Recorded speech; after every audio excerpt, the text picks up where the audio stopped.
Okay. So the class is being recorded.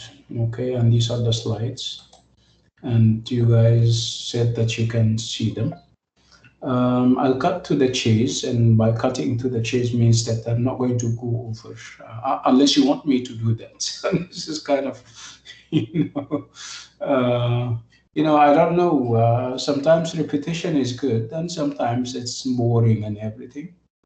Okay, very quickly, before we go to the part that we're supposed to finish, we're talking philosophy this chapter around, like I said, and of course we're talking about Plato, and Plato is a Greek philosopher, like and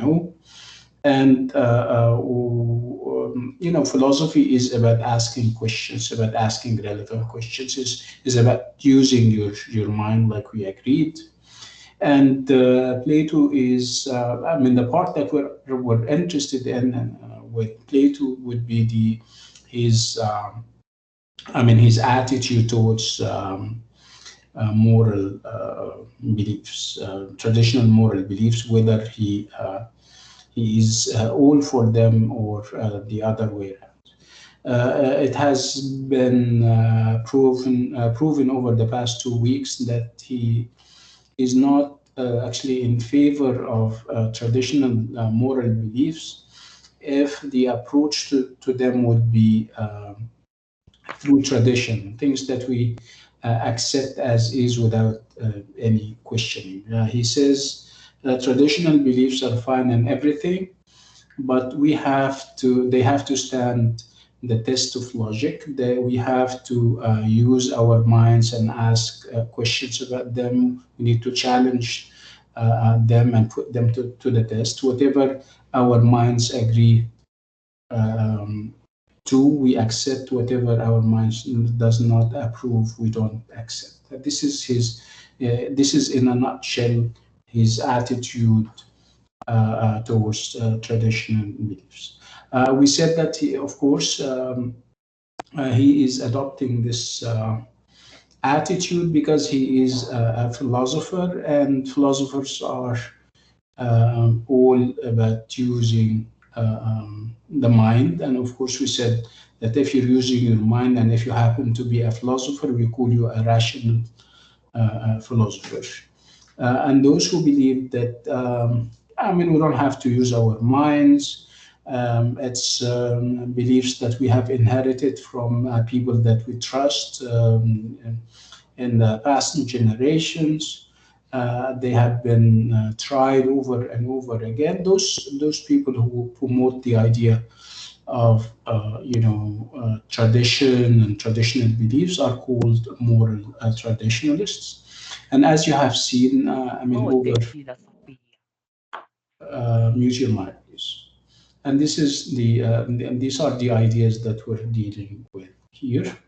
So is it only? So the material that we're having would be one of the dialogues that Plato is famous for.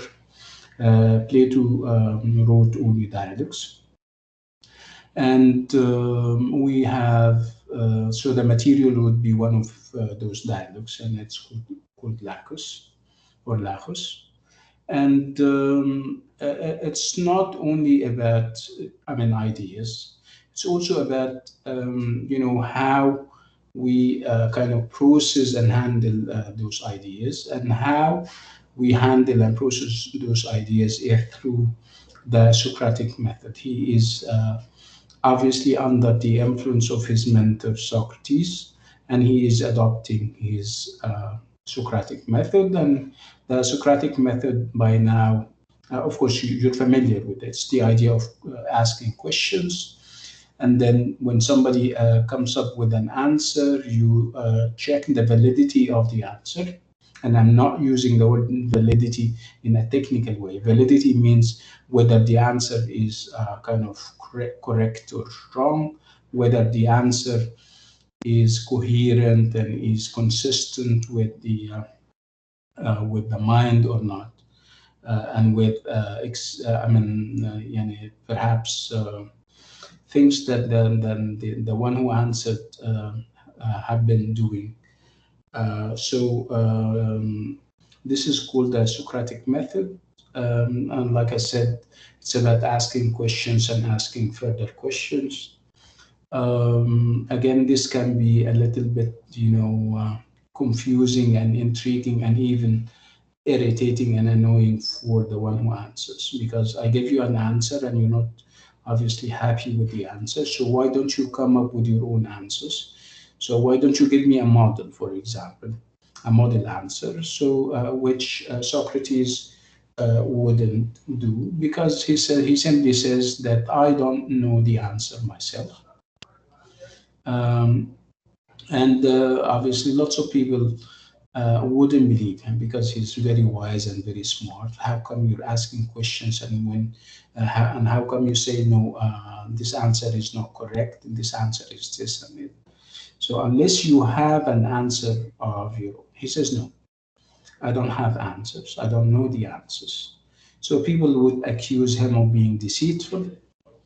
And of course, he was not deceitful. As we proceed, we're going to know that it is true that he can have his own answers, but he stresses the fact that sometimes I have the answers, but I don't know why they are correct. That's why I don't come forward with those answers. So he stresses the idea of testing the answers, of knowing why.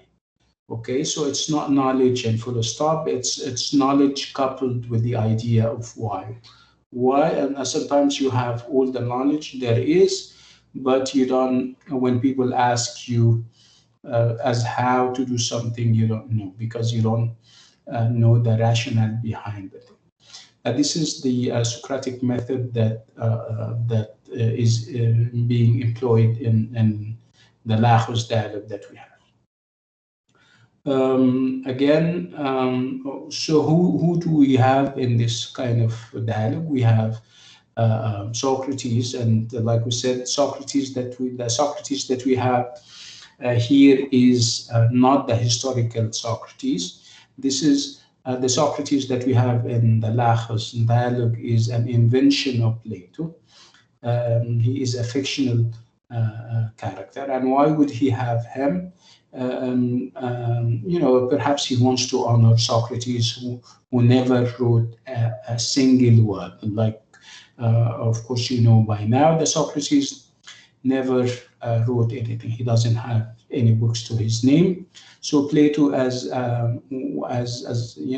kind of honoring and perhaps glorifying and immortalizing Socrates, he would have him as one of his main characters in the dialogues.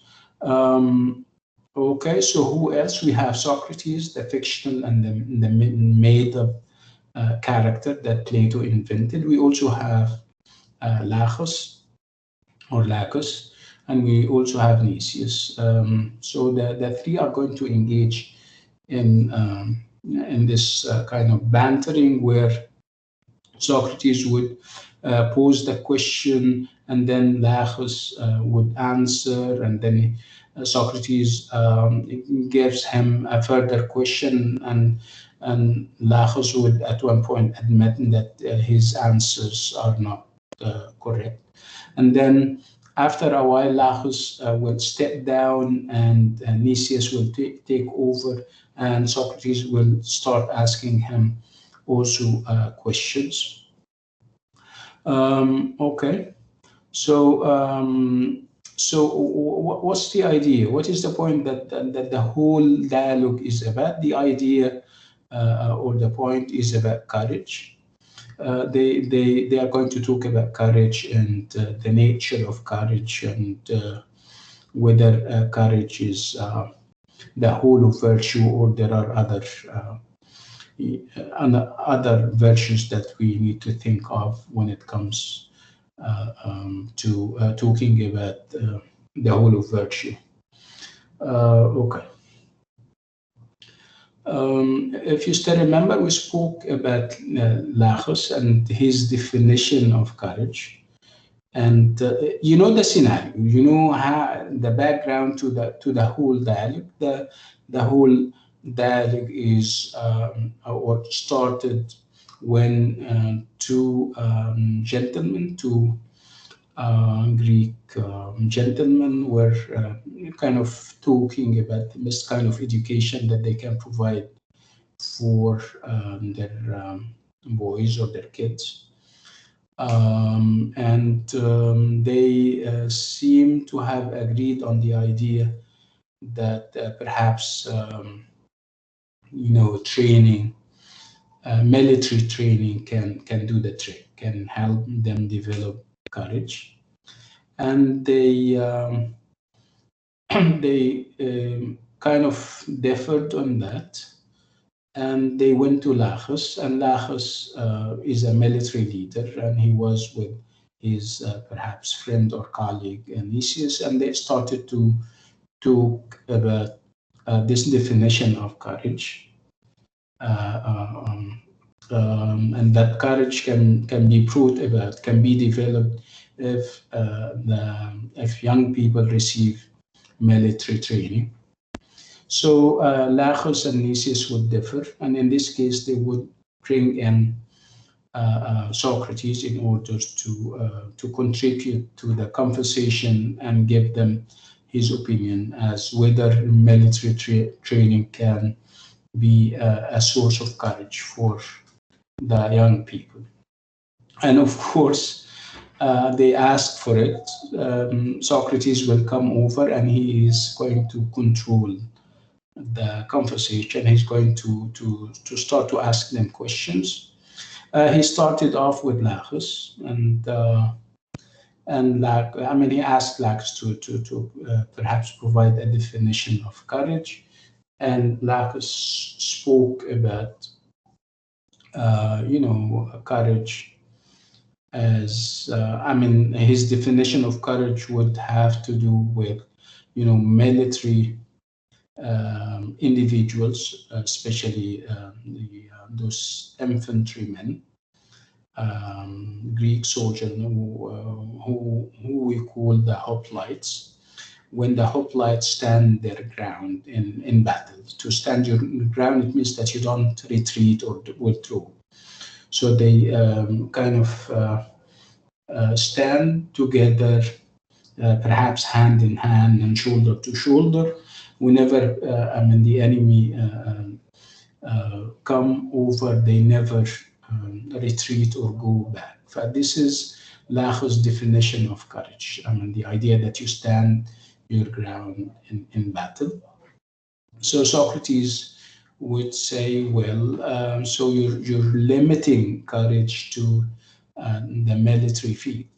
So you're limiting courage to battle, to wars and battles. How about those cases or those examples of courage that are outside the military field? Then obviously there is more to life than just the battlefields. Yeah.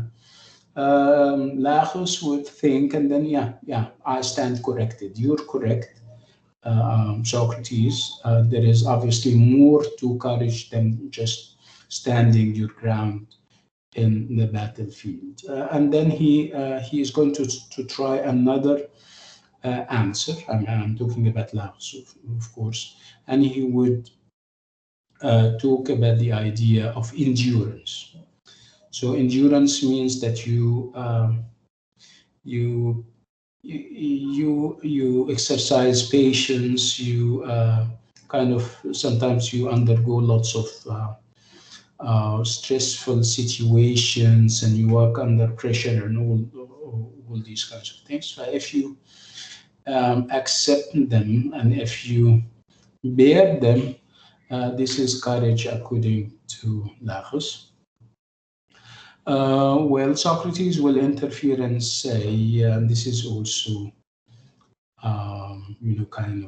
this is also as perhaps not the right definition of courage, because you're ruling out or dismissing the fact that there is also foolish endurance. foolish endurance means that sometimes you endure stuff that you shouldn't, and takes years and years. And this is obviously stupid and foolish. And courage cannot be about something stupid or uh, foolish. Well, when we're done, and when Lachos is perhaps out of answers, he runs out of answers. Well, the Socrates is going to turn to Nicias, and you'll have to set Nicias against Lachos, because if Lachos is talking about action and behavior, when he talks about courage, whether it is in the military or in the battlefield, or doing stuff and enduring stuff and everything, Nicias definitions are all theoretical. He focuses on not on behavior as much as on ideas. According to him, courage is knowledge, as we're going to see. This is actually where we stop. Let me go to the part. We have done all of that, so we don't need to go back to it.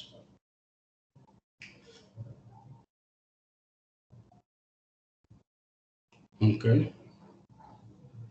This is, Doctor? yes, The slides are not showing. at all. Yes. Does this apply to everyone? Yes, it's been black for like the past minutes. Oh, that's very serious. Let me check.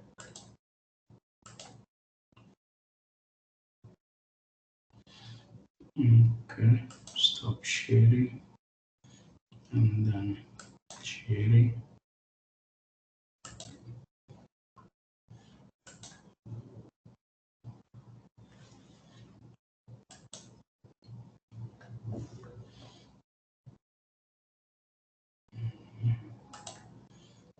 Okay.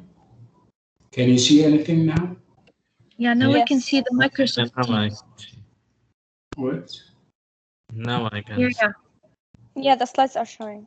Oh, alhamdulillah. Okay. Can you see this hoplite on the Yes. right? Yes. This guy is called a hoplite, a Greek soldier, infantryman, right? And remember, we're linking him to the definition of courage according to Lachos, right? We said that Lachos' definition of courage is all about standing your ground in the battlefield, not retreating, not acting in a cowardly way. This was the first definition. When Socrates says that there is obviously more to courage than just the battlefield and standing your ground, Lachus started to come up with another definition, and the second definition was about endurance. He would equate courage with endurance, to which Socrates will react, saying that there is also foolish endurance, and you cannot, define courage with something that has an aspect of stupidity or foolishness to it. In this case, Lachos will quit defining, and of course, like I said, what's his name? Nicias will take over.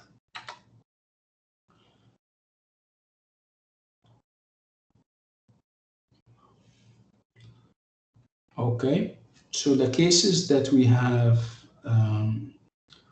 cited, that Lachos and even the two gentlemen, Lysimachus and Melesius, were all examples of practical problems, and they are specific. They involve a specific group of people, and this is obviously not what philosophy is about. Philosophy would be more about, education, which is obviously general, is about courage, which is also general, would be about the duties of parents towards their kids, and this is also very general.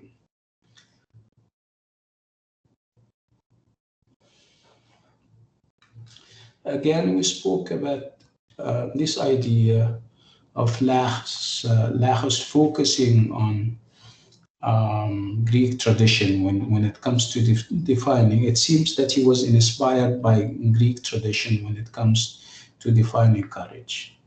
The Greeks are known for, of course, their military valor, the fact that they went into battles with lots of other city-states like Sparta, and they knew a bit about the military and everything, and they would equate courage with what the hoplites do on the ground in the battlefield, the fact that they stand their grounds and they never withdraw or retreat. So Lacus was drawing on those Greek tradition. He wasn't coming up with something different. And perhaps that would bring us again to the idea of inheriting ideas and inheriting wisdoms.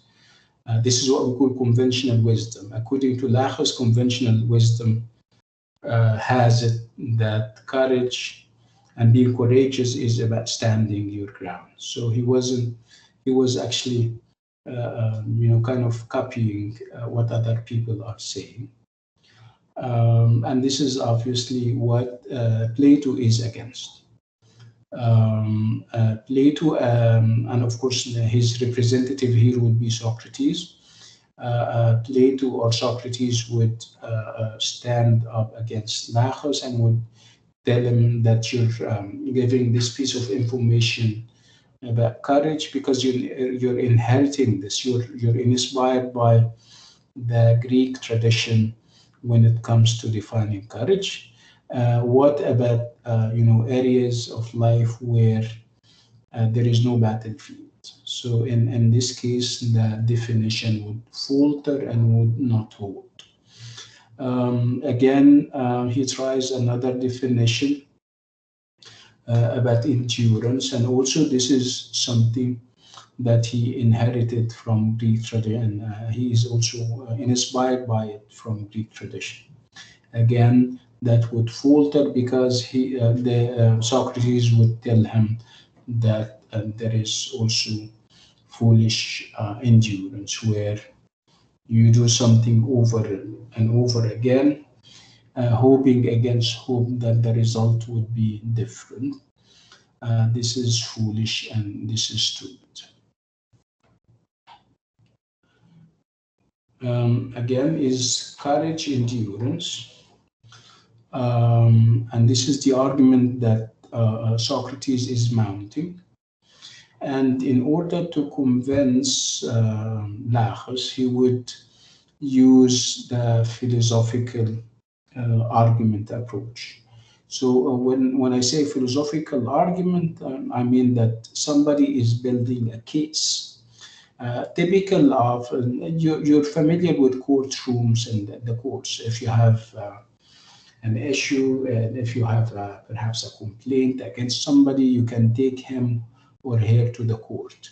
And when you go to the court, you will have attorneys and lawyers, and they are building cases. And by building cases and making statements, they kind of engage in arguments. So those are logical arguments. Sometimes they verge on becoming semantic arguments that are futile, but in most of the cases, we have a solid argument that starts with claims and premises, and that would end with a conclusion. Again, we're talking about philosophical arguments.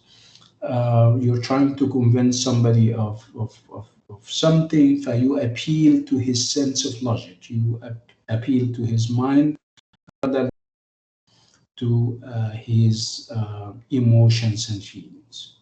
So how would we do that? By building the argument.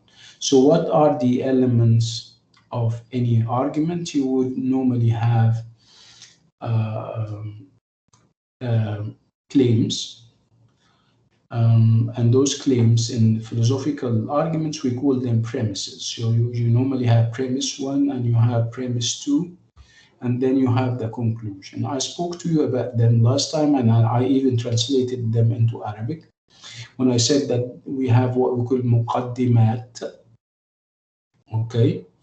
And then those muqaddimat, those premises would lead to a conclusion. Muqaddimat and conclusion would be natija, okay? The natija that you come out with based on the premises or the muqaddimat. Okay, so are you getting the idea? So we're talking philosophy now, we're talking logic, and we're talking what we call formal logic. Okay. This is what they call in Arabic al-mantiq as-suri. Suri means formal, from form, shakl. Okay, and we have an example, a very interesting one. Somebody is building an argument, and obviously he himself has a conclusion in mind, and he's trying to prove it. He's trying to confirm it through appealing to the other person's sense of logic. So what are the claims? We said that we can say claims and we can say premise, and we said that we use premise in logic, in philosophy, but in life we can use the word claim. What's the first premise? Courage is an admirable thing. So this is a claim. It has to be proven. So, but this is obviously not what philosophical arguments are about. It's not about proving whether something is true or not. We're starting with the idea of validity, because I think one of you were asking about validity and truthfulness. Validity means that the argument is technically correct. Okay, so you will always have this idea of validity, and you will always have this idea of soundness. So validity would be about the argument being technically correct. Technically correct means that the premises are well built. You agree with them even if they are not truthful. Okay, so even if they are not truthful, when I say, for example, metal is good to eat, and the second premise would be that I'll leave this example a little bit. Let's focus on this example. So again, I'm stressing the fact that there is obviously a difference between the word sound as an adjective and the word valid. So when I talk about valid and validity in philosophy and in philosophical arguments, I mean that the argument is technically correct. I mean, we have what seems to be a good argument that has good premises. And by the way, when I say good premises, I don't mean that they are true. They don't have to be true, okay? Soundness is about truthfulness, is about whether the statements that I'm giving are making sense or not. Let's look and see. So premise one, courage is an admirable thing. Okay, premise 2, foolish endurance is not an admirable thing. And the conclusion would be foolish endurance is not a kind of courage. Are you familiar with this F? I think you have done that in math, right? In mathematics, you also have those arguments. If something is X and I'm not into math, but I remember, this was way back. We used to have F, right? If something happens, something else would happen, right? You put the things together and you come up with a conclusion. لك وهو المطلوب إثباته. Sometimes this was what they used to say. So you have, I'm trying to remember the wording, the labels that we used to use in math classes. I don't remember much. Anyway, I haven't done mathematics for years. Okay, so F. So premise 1 would be if courage is an admirable thing, and if foolish endurance is not an admirable thing, so the conclusion would be that foolish endurance is not a kind of courage. Makes sense? If it makes sense, we're going to say that Yeah. this argument is valid, right? And it is both valid and sound, because obviously the premises are true. True, it means that when you check them against reality, they would make sense. You would agree with them. Do you guys agree? Yes. Yes, I agree. It's argument valid sound, right? Bruno, what? It's argument valid sound. Inshallah. Both of them. Valid and Okay. sound. Okay. Okay. What's your name? Maram. Maran. Hi, Maran. Okay. So is courage is courage endurance? So we're talking. What we're talking about is called deductive arguments. So the idea of having premises, and those premises would have a conclusion, whether the conclusion is sound or not. This is called deductive arguments. Now, let me ask you, in philosophy, which is more important, the element of validity or the element of soundness?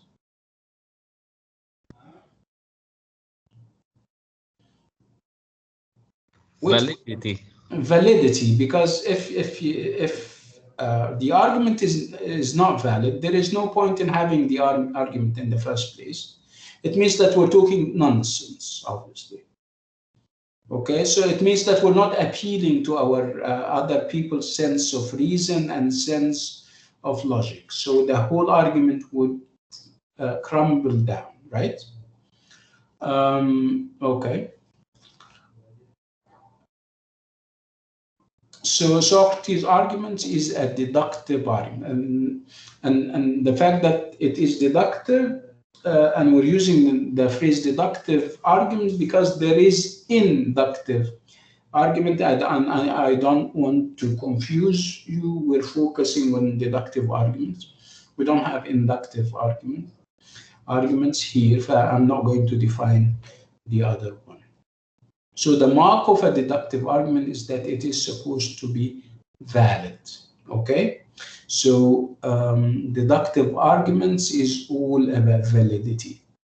And when we apply the term valid to deductive argument, we're using it in a technical way. So what is validity? If an argument is valid, then if the premises are true, we can be certain that the conclusion is true. Again, it's about building the argument. It's about making sure that the argument is technically correct. So one thing to note about the definition of validity is that it includes the word if. when you talk about the premise one, you say if metal is good to eat and gold is not, you normally use if and then so or therefore for the conclusion. So again, we normally include the word if to say that an argument is valid, is not to say that its conclusion is true.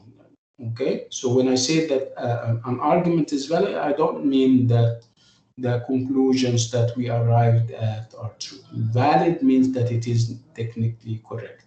It observes and follows the rules of deductive argument.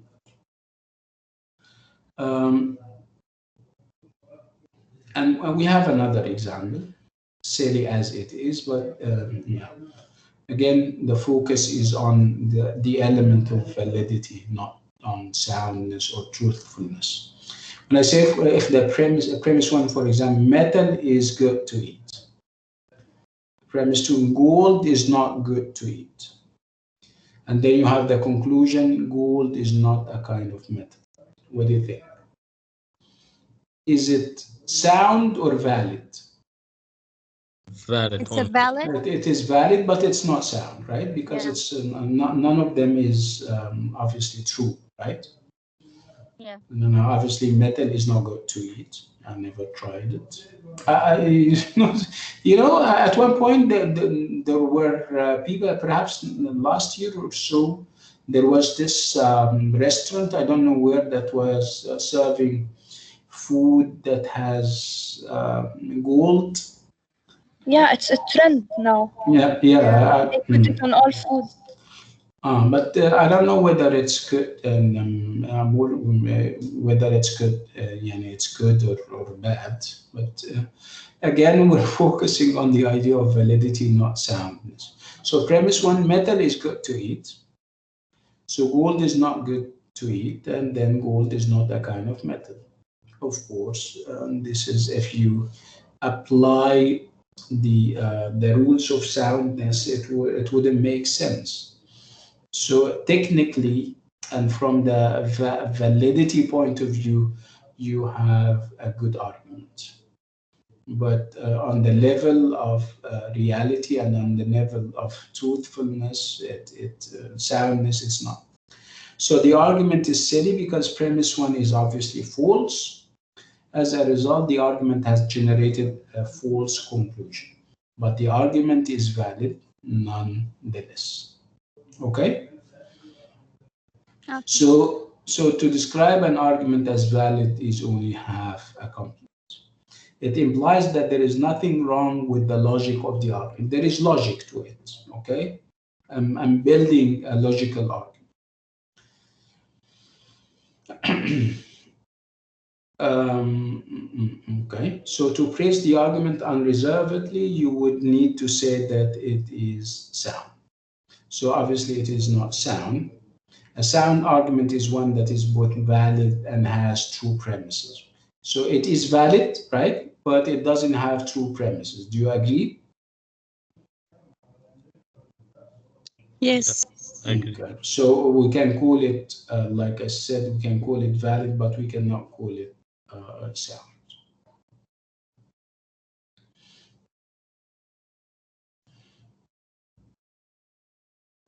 So a sound deductive argument proves that its conclusion is true. Okay, and this is also deductive reasoning.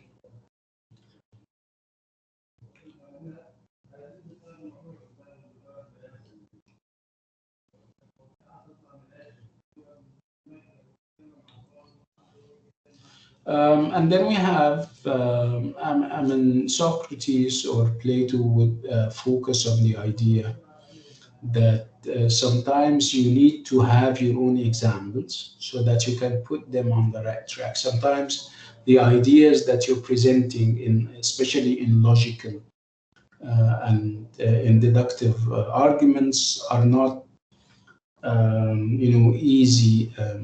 easily accepted by other people. You need to give them examples that would kind of clarify the case for them.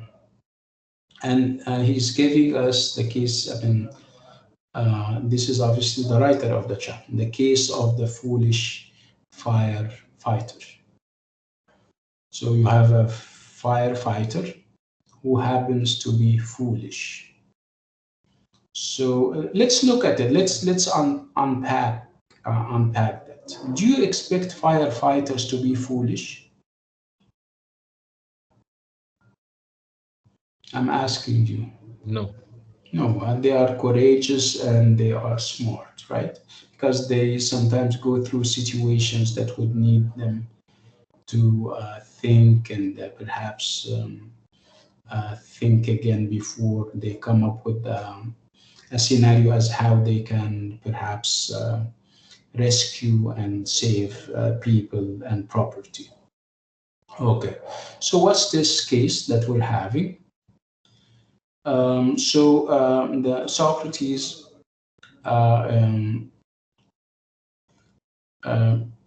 is giving his own examples. One way to do this is to consider how well the premises apply to a particular case. Consider the case of a firefighter who stays inside a blazing building. This is the scenario. You have a firefighter who stays inside a building, and this building is on fire. Of course, by staying within or inside a building that is blazing and on fire, you're of course risking your life. So why is the firefighter staying within the building, risking his own life? He was doing that in order to retrieve a minor piece of equipment. So what do you think of that before we start talking about it? So you have a firefighter who is inside a blazing building, risking his own life, and in return for what? What is it that he is trying to do? He's trying to retrieve a piece of equipment. What do you think of that? Is that smart? Which is more valuable, his own life or the piece of equipment? With his life. Because he is foolish because underestimate his life. Which is obviously bad, right? Would you call that foolishness? Would you call that folly, that he was stupid? Or would you consider, would you consider that courage, and you would refer to the firefighter as courageous? Is this courageous? Foolish. Okay. So we have one of three scenarios, one of three assessments, or one of three, kind of opinion when it comes to this guy and what he does. The first would be the firefighter is not being courageous, just foolish, and there is nothing admirable in that. So referring to him in a situation like this is the first scenario. Referring to him as being courageous is not correct. So the first opinion or assessment is not the fact is that he is not courageous, and that he is he's a fool, and there is nothing admirable about him staying to retrieve a minor piece of equipment at his own risk. The second scenario, the second assessment would be that the firefighter is being courageous, but there is nothing admirable about his or her courage because it's not being used to good effect. So we admit that staying within a building on fire is very courageous, but obviously he's not doing it. But there is nothing admirable, there is nothing interesting about what he does because it's put to not to good use.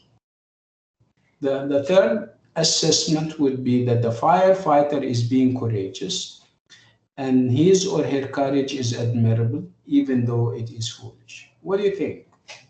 So, which of them would you subscribe to? Which of them would you agree with? Three different assessments. I would like you to look at them. The first one. The first one. Yeah. Do you guys agree that? Do you all agree that the Also, fire? the first one. Oh, Yes. It's not okay. a Yes. scenario. So the firefighter is not being courageous. He's just foolish, Foolish. and there is nothing admirable. There is nothing, nice about what he's doing. And it's nothing to be proud of because he's retrieving a minor piece of equipment. Okay.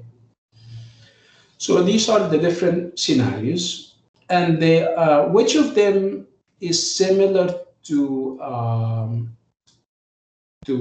Socrates' argument about endurance and the fact that endurance or foolish endurance is not an admirable thing. So, which of them is foolish? Is more or less like foolish endurance?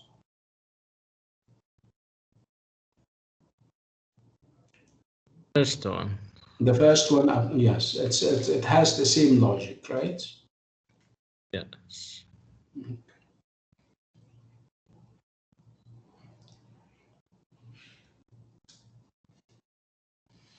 Um, Again, when we spoke about those situations, we you know took liberty with the idea of with having or sticking labels to whatever people are doing. We accused at one point we accused the firefighter of being foolish, for example, foolish in according to our own values. We have perhaps a value system that would consider what the firefighter is doing as being stupid and foolish. Does it apply to everyone? No. Other people. That's why we have more than one scenario. Other people may consider what the firefighter did as an act of courage, even if whatever he was retrieving was minor. Again, what is it that we come out with from this specific example? It's the idea that when you do philosophy, when you give examples to people, you try as much as you can to bring in examples that lots of people agree on. You don't bring in examples that people are divided over. If you want your argument to come through as perhaps valid, as sound, and as technically and philosophically acceptable. Okay. So obviously we're done with Lachus. Now that he has seen for himself that his definitions are not or are not the best definitions, and now that he has seen them argued about in a logical way, Lachus will step down, and Nicias, his friend and his colleague, will take over. Take over what? Take over defining courage. Again, you need to always remember that whenever we talk about Lachus, we talk about the idea of behavior. His definitions were practical. His definitions were also inspired by the Greek tradition when it comes to defining and seeing courage. For them, courage has to do with the battlefield. and also the idea of endurance at a later stage. Again, when Socrates proved those definitions wrong, Lagus will step down and Nicias will take over. So again, Nicias is going to be different because he would focus, I mean, his ideas are perhaps more into the theory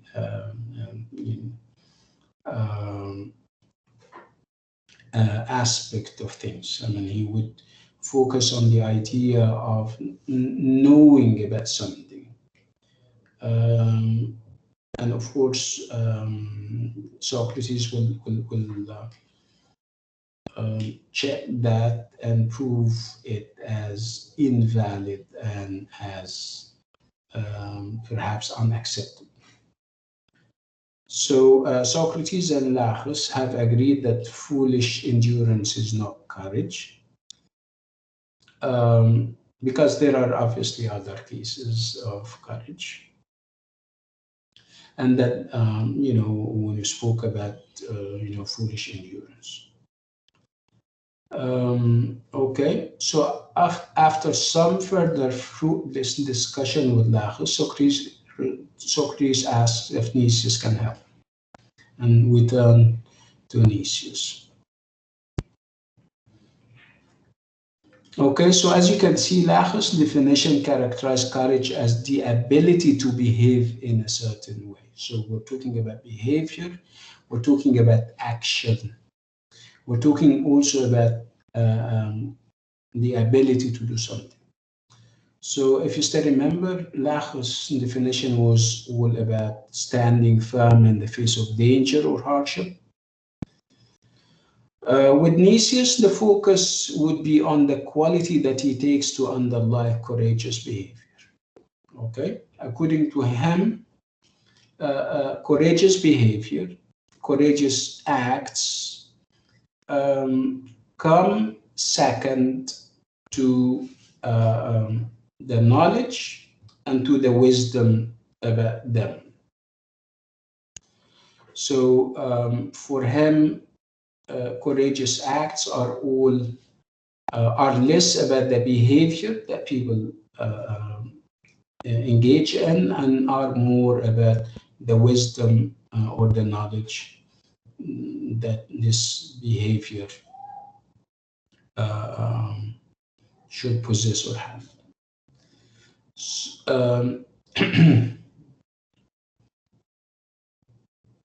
So Nicias says a little more about the kind of knowledge that he takes courage to be. So again, Nicias is all about the courage, not he doesn't focus very much on the practical aspect of courage. He says in order to be courageous and to come up with perhaps courageous acts, you have to have the knowledge. You have to have the wisdom. Okay. So what Nicias has in mind is not the ability to predict what is about to happen, but rather the ability to evaluate different outcomes as good or bad. Okay.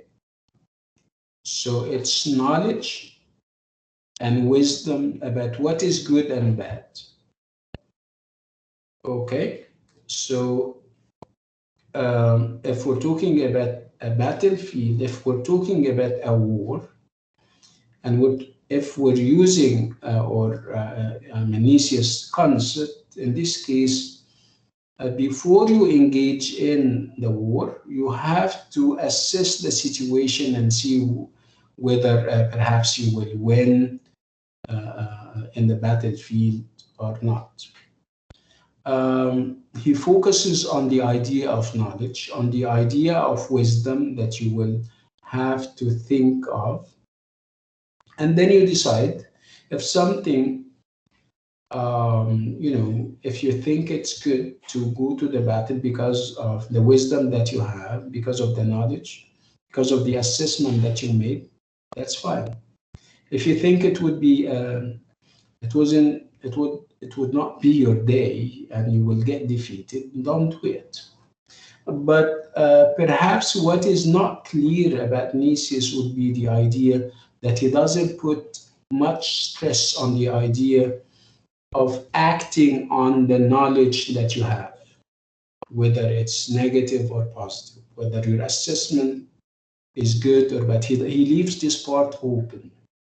And this is what obviously Socrates is going to take against him. So Nicias' point is that courage is a matter of knowing the value of things. So you know the value of things. You know whether going to the battle would be good or bad. You have the wisdom and the knowledge. So you're wise, you're knowledgeable about battlefields. That's why you come up with the conclusion and the assessment that you should go or you shouldn't go. Again, he stops there. He stops with the knowledge and the wisdom. He doesn't tell us whether there should be enough stress on people, acting on the wisdom and on the knowledge.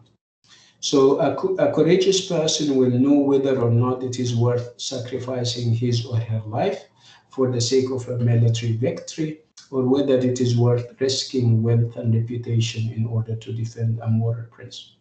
So this is the knowledge and this is the wisdom. They know, but they stop there.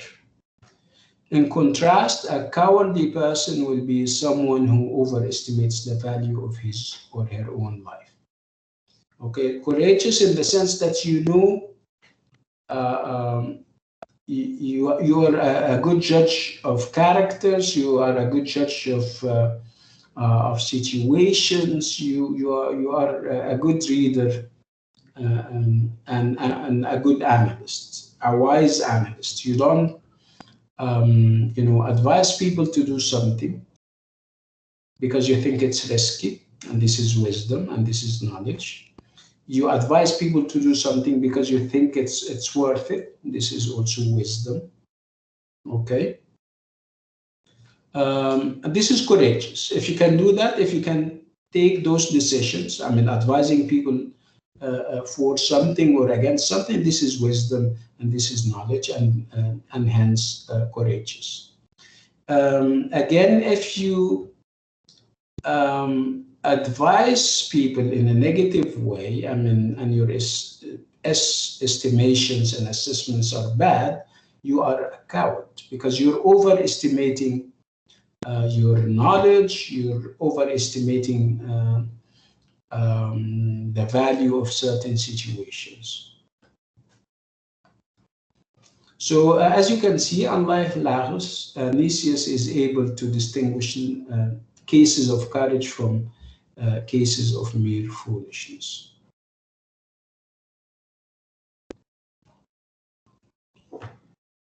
Again, Nicias would also leave it open. He does not explain what kinds of things a courageous person will value.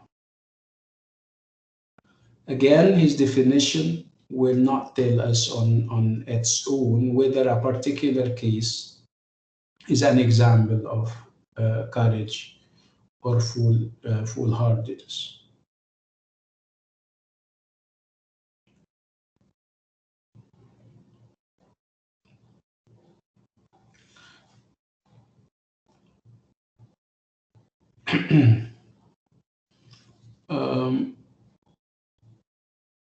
So the question remains whether Nicias is correct to suggest that knowledge is all that is needed for courage. Is it all? So in order to define somebody or to refer to somebody as courageous, is it all about knowledge? He has to have the knowledge and that would be it.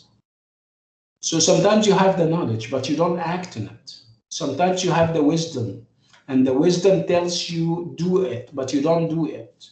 So would I refer to you as courageous still? Would I consider you courageous? You're not acting. I mean, you know the value of things. So one objection that might be made to this is that people sometimes know the best thing to do, but lack the willpower to do it, right?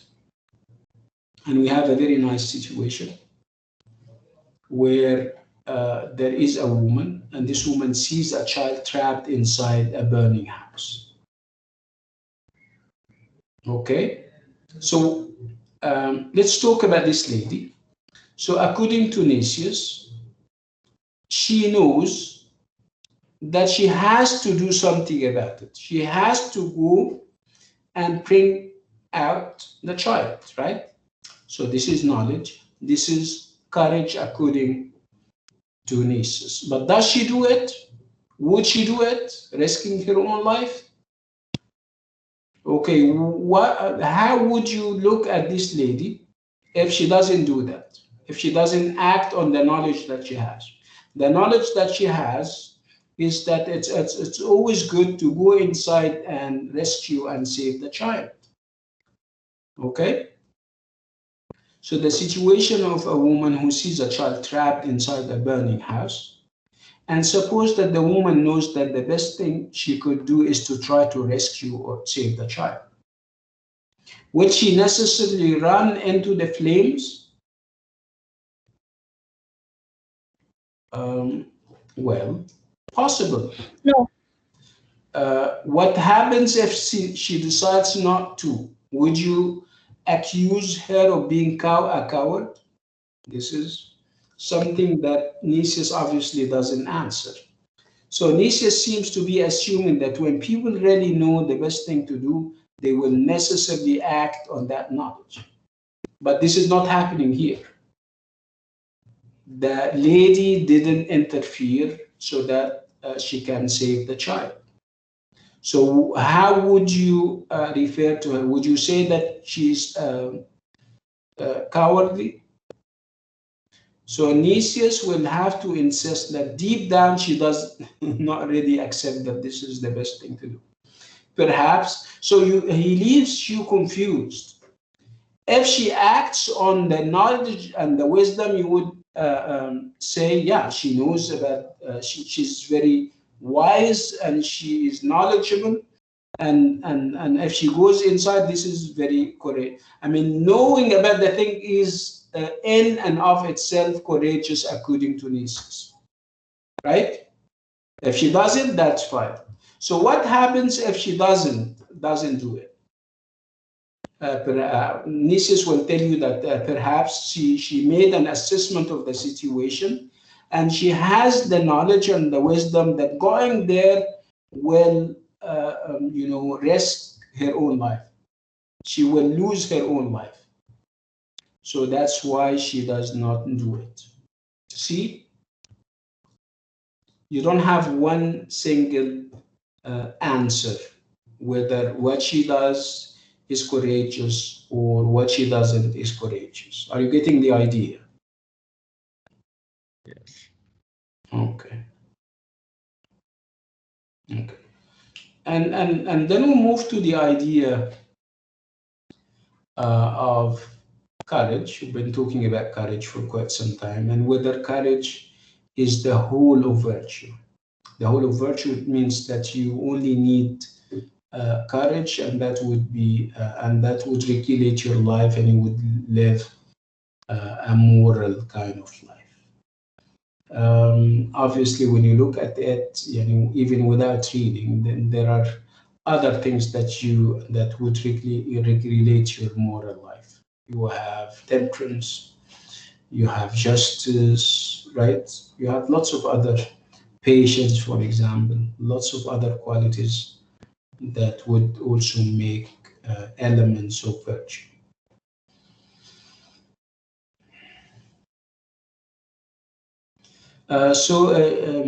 Socrates is asking whether there are good qualities that we need in life, such as temperance and justice, that differ from courage. Of course, Nicias will say, yeah, there is obviously a lot of other qualities that we need. Nicias now says that he agrees with Socrates.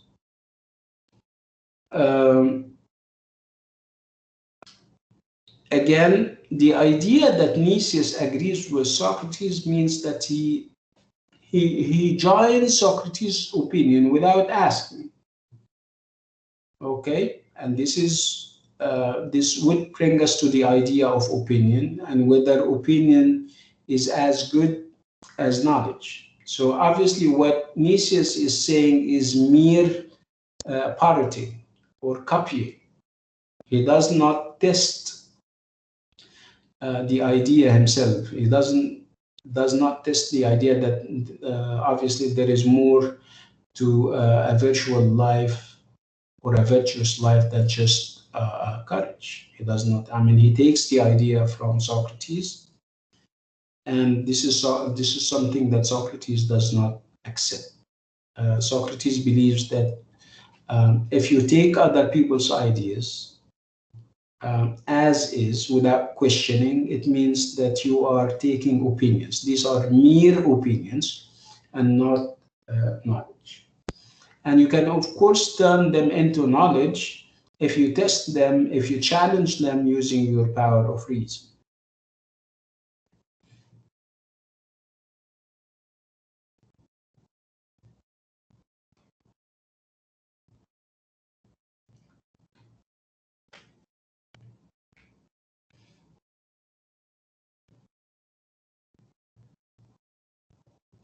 Again, they are going to continue like this, talking also about, engaging in deductive, arguments. And the end result would be that also Nicias will give up hope, at coming up at a definition of courage. So he gives up his definition of courage. Let's now go back to Lachus. And by Lachus here, I don't mean the character, I mean the whole dialogue. And let's talk about the puzzle that we have inside. The puzzle would stem from the fact that Socrates, sometimes favors certain opinions as given by perhaps Nicias or Lachus. And at other points, he would say no. So you don't really know where he stands. And that would be very dangerous. But of course, we'll talk about reasons why Socrates is doing that. There is something very puzzling about the argument that we explored in the last section. Nicias first introduced his definition of courage. And he says or said that it is the kind of thing that he has often heard Socrates say. Heard. So he heard Socrates say what he said, and he takes what Socrates says for granted. He accepts Socrates' ideas as is. And this is exactly what Socrates is against. He's against the idea of embracing the ideas of others. You take them as is, and you never question them. And for him, this is mere opinion that wouldn't amount at any circumstances to knowledge. So again, this is the idea of hearing somebody say something and then you subscribe to it, you agree to it, is not very good.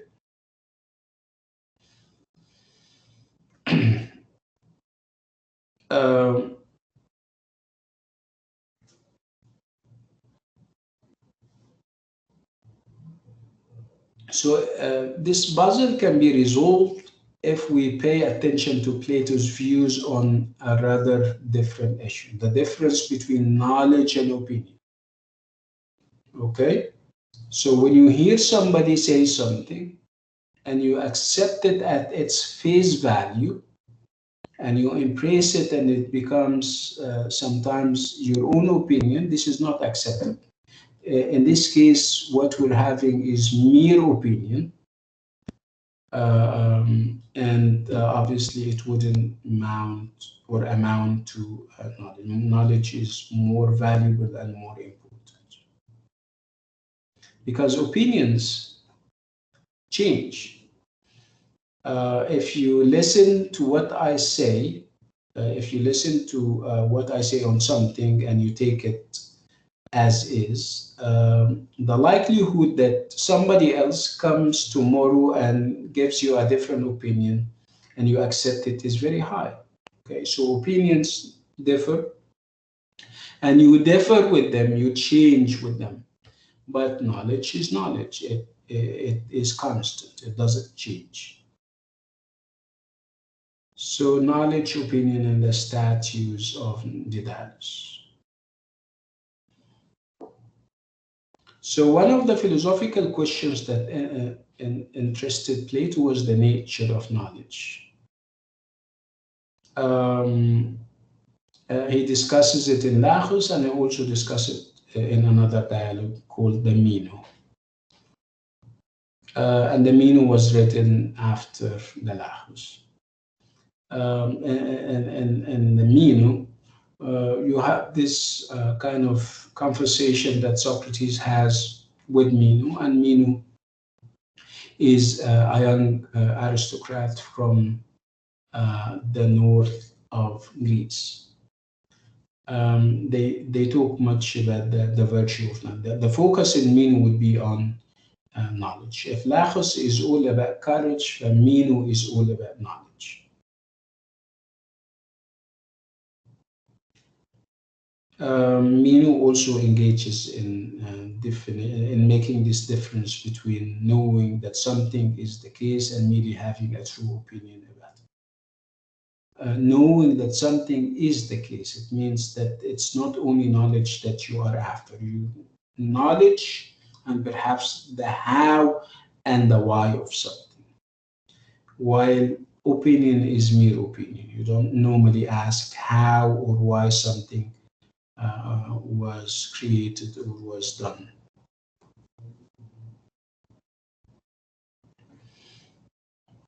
So Socrates suggests that in any particular situation, knowledge and true opinion will be equally reliable as guides to action. However, he also believes that it would be even much better if you try to turn true opinions into knowledge. By figuring out what makes them true. In other words, you try to ask why. You try to ask how something is made and why it is made. So you delve deep into something and you try to break it down to its basic components. If you do that, it becomes knowledge. So according to him, knowing something involves not just believing that it is true, but also understanding why it is true. So it's not about belief. It's about understanding. And there is obviously a difference, a big one, between believing and understanding, right? Are you seeing the difference? So it's about the how and the why. If you get to the how and the why of something, this is knowledge. Okay? If you only settle for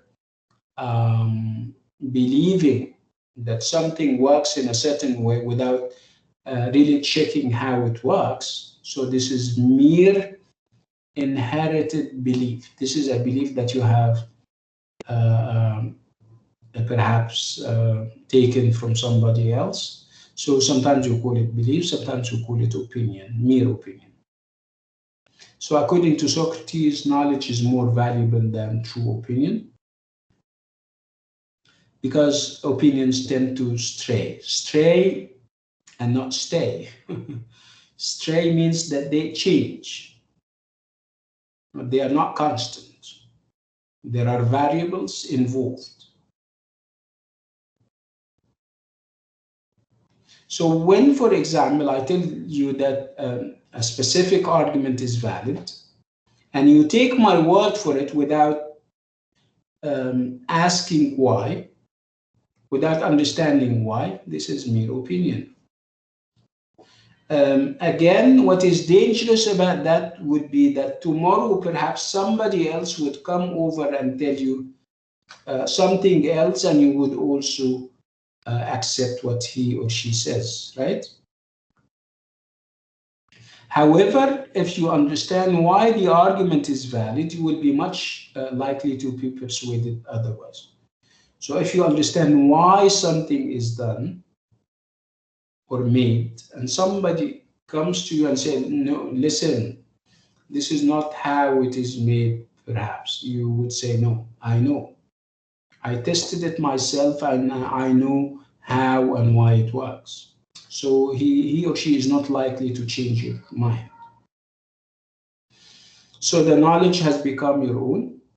So Socrates here suggests that knowledge is more valuable than true opinion in the long run because it stays with us. So knowledge stays while opinion strays. It's the difference between stay and stray. So stay, of course, would be for knowledge, and stray would be for opinion.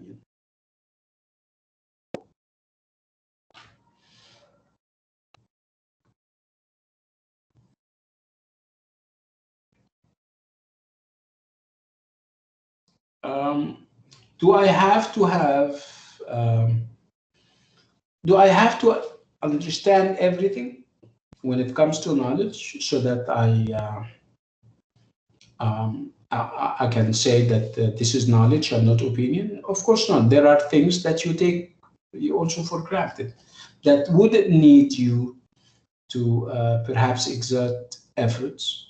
You would perhaps spare efforts to something more complicated.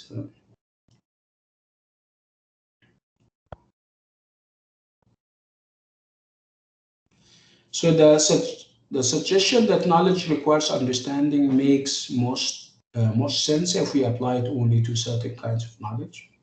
If we talk about knowledge of philosophy, talk about knowledge of mathematics, where you'll have to reflect and reason with things.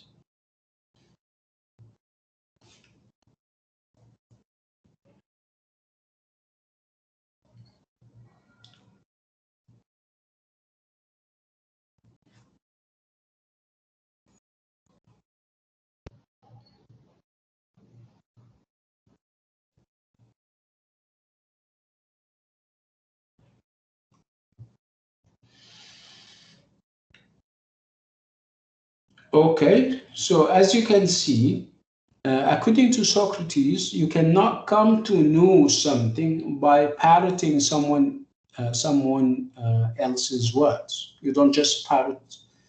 Parrot means you copy and say what other people are saying without questioning them. So this is parroting, and of course Socrates is against that.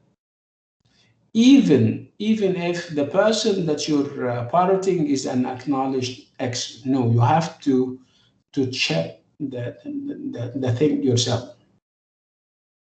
Again, you can't just parrot somebody, his opinions. You cannot also use them. You cannot say, for example, that I'm going to read about it and that would be it. No. According to him, obviously, you have to test the thing yourself. You have to be, there is a practical part to it. You have to know why it does what it does, it works the way it does. So parroting someone else will supply you at best with a correct opinion. However, knowing something involved experiencing the truth of it for yourself. Whether that means testing out a route or working through an argument in order to understand why a certain philosophical claim is true. Okay? So the idea of parroting, even if you're parroting an expert, is wouldn't be acceptable. Even if you're parroting books, if you're reading a lot and you're saying, I know the thing from books, no, this is not also enough. According to Socrates, knowing something would involve you experiencing it for yourself. You do it yourself in order to test it, in order to check whether it really works or not. So, according to him, what you are doing, if you're parroting somebody, or if you're reading from books, if you're studying books without really understanding something, without really putting it to the test, this is what he calls second-hand knowledge. And second-hand knowledge is not good enough for neither Plato nor Socrates.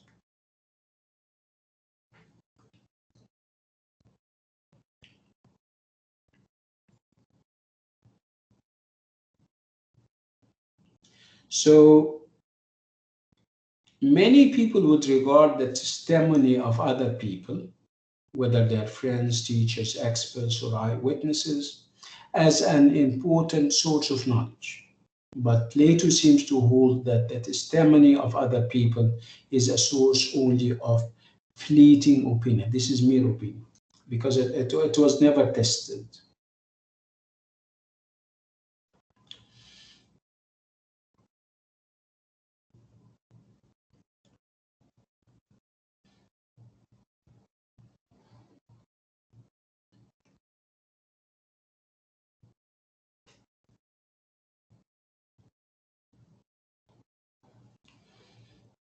So this is basically what the chapter is about.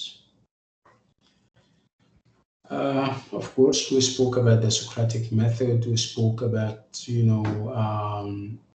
Socrates and his and the fact that he says that I'm not a teacher and what I'm doing is not lecturing. Remember when we compared those three pictures of classroom settings, where one of them is the traditional classroom that we have, and the other would be the idea of having a group. So I mean,